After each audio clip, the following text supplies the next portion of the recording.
Every black man in America is aware of the weaponization of tears, of white tears in particular. A few moments later. Not me.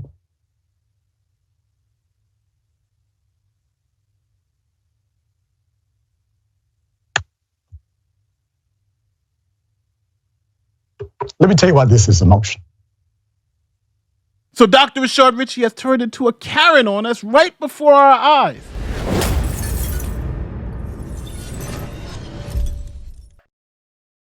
Now, when we last left this story, Dr. Richey had apologized to the hospital worker for calling her a thief and saying she was trying to steal the bike from the black man. But that happened not to be true as she presented receipts. So Dr. Richey had to apologize for essentially defaming her, calling her a thief and a liar. Listen to the apology yourself. When I'm presented with evidence that shows, well, at least contrary to the overall conclusion, that somehow she knew she did not have access to that bike. Well, that's not true if the receipts are real. She believed she had access to the bike. So for that matter, to the woman who was in the middle of this, I submit to you my apologies as a man. Now, I do not like the fact that you screamed, "Help me," when you were not being robbed. I still have an issue with that. I don't like the people who are saying all over social media that these young black men were trying to rob the woman in that moment. I do not believe that's what happened. Still don't believe that's what was happening. I believe that they both believed that they had access to that Citi bike. And until we have additional information, well, that's where it's at now. But I want to make it very clear. What we do here is opinion commentary. Sometimes that opinion can be incorrect, but it doesn't mean it was developed nor presented in bad faith. And when there's a moment like this, I can't speak for everybody else, I can speak for me.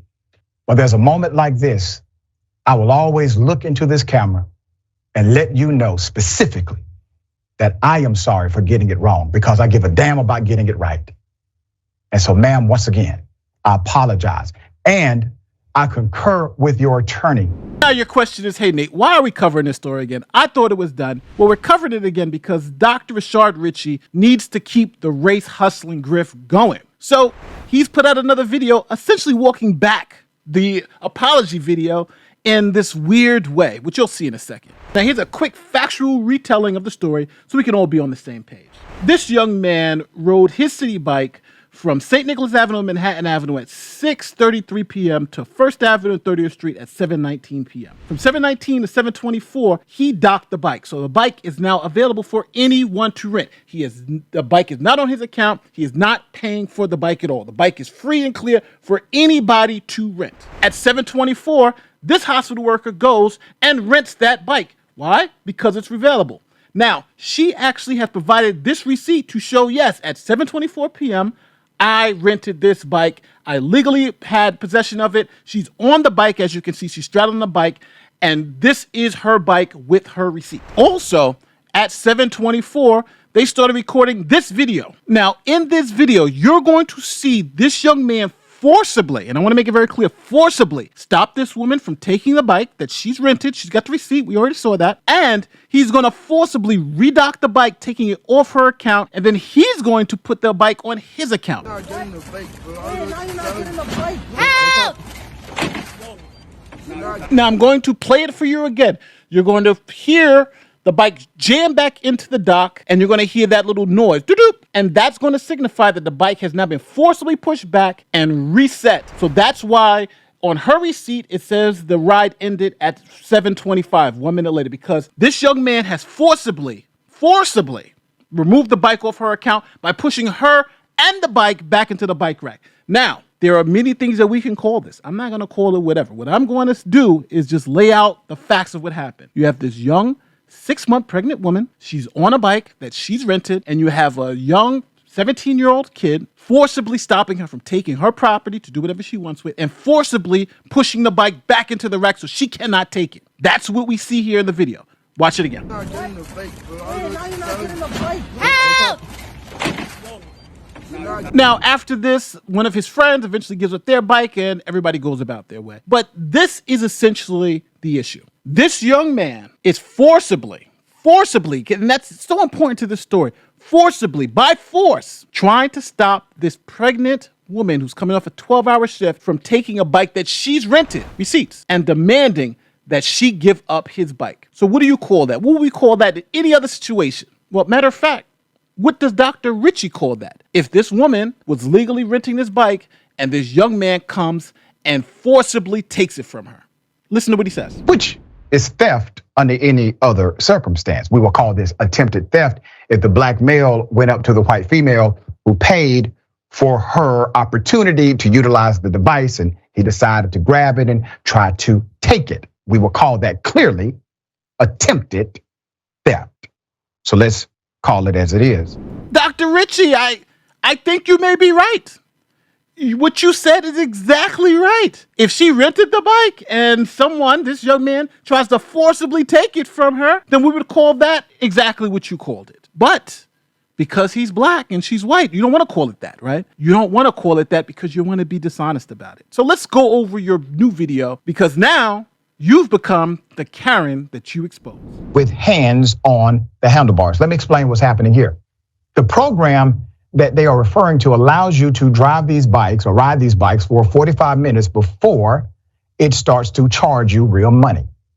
And so in order to save a few dollars because he's 17 and not rich, they will literally dock the bike every 45 minutes or less, dock it back out and ride. This is a normative process. People who are well off do the same thing with the program afforded to them. So this was the background of why he was docking and taking the bike back. Right, so this one's going to be quick. What Dr. Richey is specifically leaving out here is that when you dock the bike is not yours. You're not paying for it. It's not in your account. You have no right to the bike, right? And the reason why you dock it is to take it off your account so you don't be charged any overages. Now, that's what the kid did. He docked the bike so he wouldn't be charged overages. But when you do that, then you can't now just claim the bike is yours because you're not paying for it. So just to be clear, when you dock the bike, then it's free and available to anyone else to rent. And if someone else rents it, you're out of luck. So he's now admitting that when the kid docks the bike, he gave up all rights to the bike. So if someone else then comes and rents it and he tries to take it from them, you know what Dr. Richey considers that? Which is theft under any other circumstance. We will call this attempted theft if the black male went up to the white female who paid for her opportunity to utilize the device and he decided to grab it and try to take it. We will call that clearly attempted theft.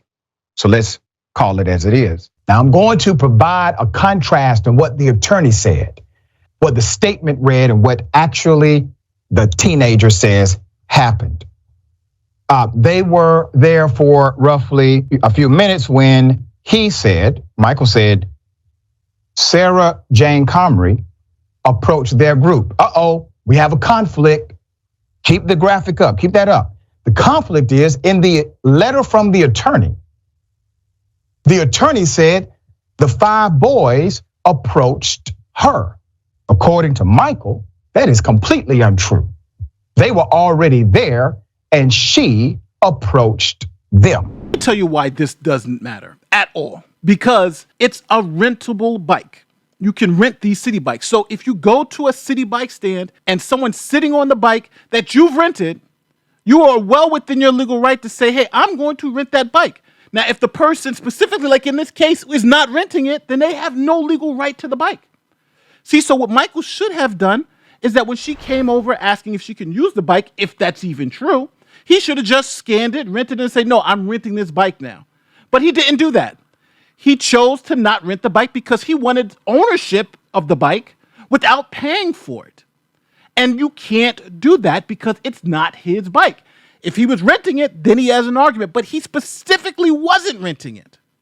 So when she scanned it and she rented it, then he doesn't have any recourse. You can't just sit on the Citi bike all day and pretend that you're renting it if you're not paying for it. That's not how this is done. And Dr. Richey knows this. But he is so crazy that he thinks, oh, well, now who came up to who is the most important part of the story. No, the most important part of the story is who rented the bike, who rented it, because that is what legally matters. So if he has his hands on it, if he's holding, if he's doing whatever it is, if he's not renting it, then he has no legal claim to that bike, period. About the law. She may believe that she should have access to it. And let's say she even scanned something.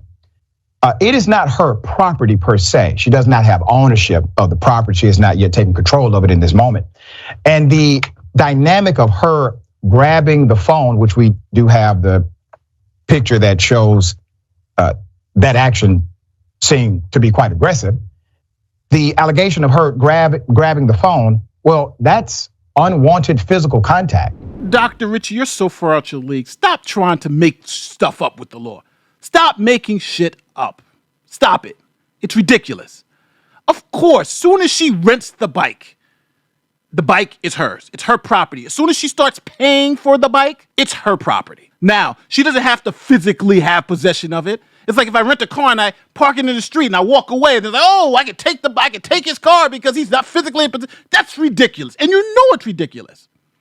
So now he wants to go and say, well, at least she took his phone. She took his phone after he physically strong-armed her to take her bike away. After he physically pushed her bike back in to take it off her account. And when she saw him inputting the bike into his phone, she took the phone to stop him from continuing his theft of her bike. That's what happened. So yeah, she took his phone because that is what he was using to try to steal her bike and her property. But you want to pretend that didn't happen. So yeah, so we can say she took his phone, but let's keep it 100 here. She took his phone after he not only manhandled her, he stopped her from taking the bike that she rented with the receipt, and then forced it back in to take the property from her. Michael was able to successfully push the bike back into the dock.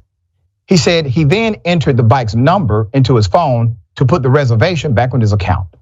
Michael said when Sarah Jane Comrie noticed him doing this, she then snatched his phone out of his hand, which is shown in the video.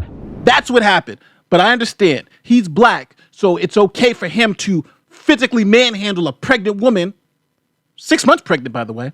But it's not okay for her to take the phone to try to stop him from taking the bike from her?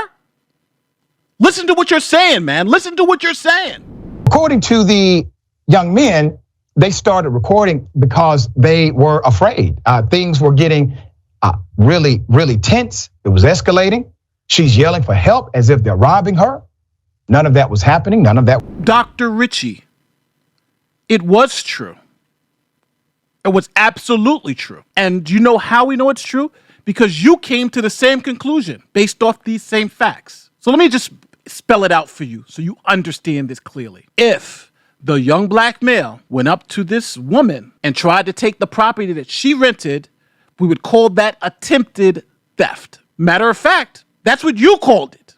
Listen to it again. Was true, which is theft under any other circumstance. We will call this attempted theft if the black male went up to the white female who paid for her opportunity to utilize the device and he decided to grab it and try to take it. We will call that clearly attempted theft. So let's call it as it is. So you see the double standard that you're putting out there? If it was the white woman who did it to the black kid, we'd call it attempted theft. But now since the black kid's doing it to the white woman, it's not attempted theft. Matter of fact, she's wrong. Let me tell you why this is emotional. He's 17. He's 17. You see, for young black males, moments like this have a way in this country of defining them, summarizing them. He's a good kid. He's actually really smart too, brilliant.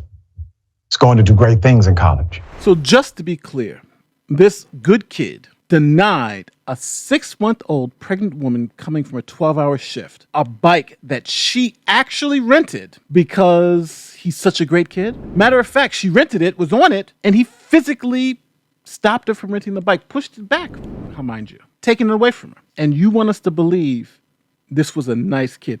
Matter of fact, let's hear what these nice kids said about her baby at the end of the video. Exactly. So take it. So take it. The baby gonna come out with Wait, how you stop crying? Your baby is going to come out retarded. Shut up. How many F-bombs did he drop? This is what a good kid says to a pregnant woman. That's what he wants us to believe. Don't believe the tape. Believe what he's telling you. The comments I have seen about him in particular have been very troubling. Many have engaged, obviously, in true defamation. There are those who said, I engaged in defamation against Ms. Comrie. That did not happen. My opinion stands. Nobody here doxed Ms. Comrie. Her information was already out there. 35 million people had already viewed the video. So let me get this straight. He didn't defame her because he said she stole the bike, and now she has receipts showing that she actually rented the bike. It was her bike and he was stealing it from her. Well, but now he's saying that that wasn't defamation. Yes, it was. She showed receipts that she rented the bike and he was physically trying to take it from her. So yes, you defamed her.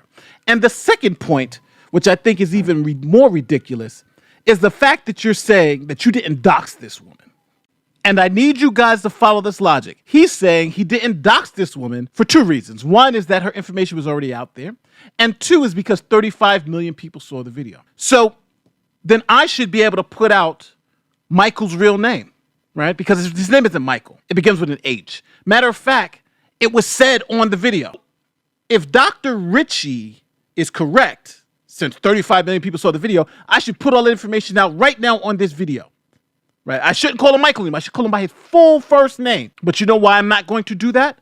Because obviously that would be doxing. And that's what he did to this woman. He doxed her. Now, if I was to do that to this young man and his family, you people who watch this video should be outraged, right? Because it's nature doxing the kid. But we don't do what they do.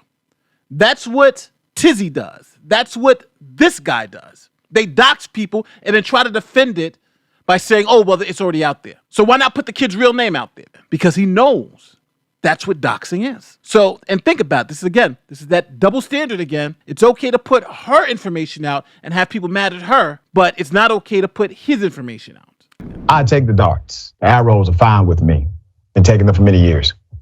This is a 17-year-old child. Even if you think he should have been more courteous to the woman who said, I want that bike. I don't want those. I want the one you got. Okay. I want the one that your hands on. Even if you say he should have been courteous, just remember it was his courtesy to give. It was his courtesy to give if he wanted to give it. And he had, in my opinion, a very valid explanation as to why. Now, this is the most dishonest part of the video. It was not his bike. It was not his courtesy to give a bike he had absolutely no right to. Now, if he had scanned the bike and it was on his account and she asked, can I use that bike? Then he does have the courtesy to say, okay, yeah, you can now take this bike. But the bike was free. The bike was available for anybody to rent. Her, him, anybody. And he could not just pretend that he's renting the bike that he's obviously not renting. And for the fact that she actually rented the bike, she put the receipts out. You see, it was her bike at the time. She doesn't have to ask him for the bike. He doesn't own Citi Bikes. He rents them too. And his rental was up. So he has no legitimate claim to that bike. He essentially tried to steal the bike from this woman because she lawfully rented the bike and he tried to forcibly take it from her. Matter of fact, he did forcibly take it from her. If someone legally rents a bike and this black young man tries to come and forcibly take it from her, what do you call that again? Which is theft under any other circumstance. We will call this attempted theft if the black male went up to the white female who paid for her opportunity to utilize the device and he decided to grab it and try to take it. We will call that clearly attempted theft.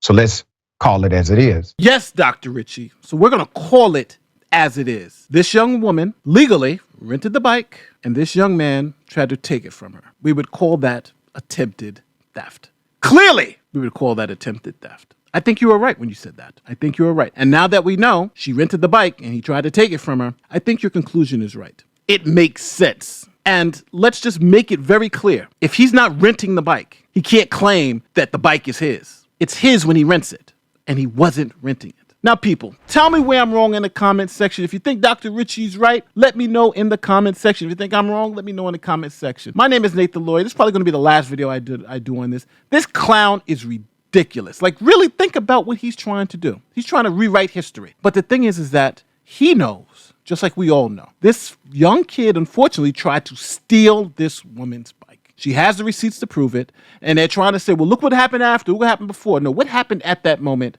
is that this woman, she rented a bike. This kid didn't want to give it up, and he forcibly took it from her. Those are the facts. My name is Nate the Lawyer. I'm out of here. Peace.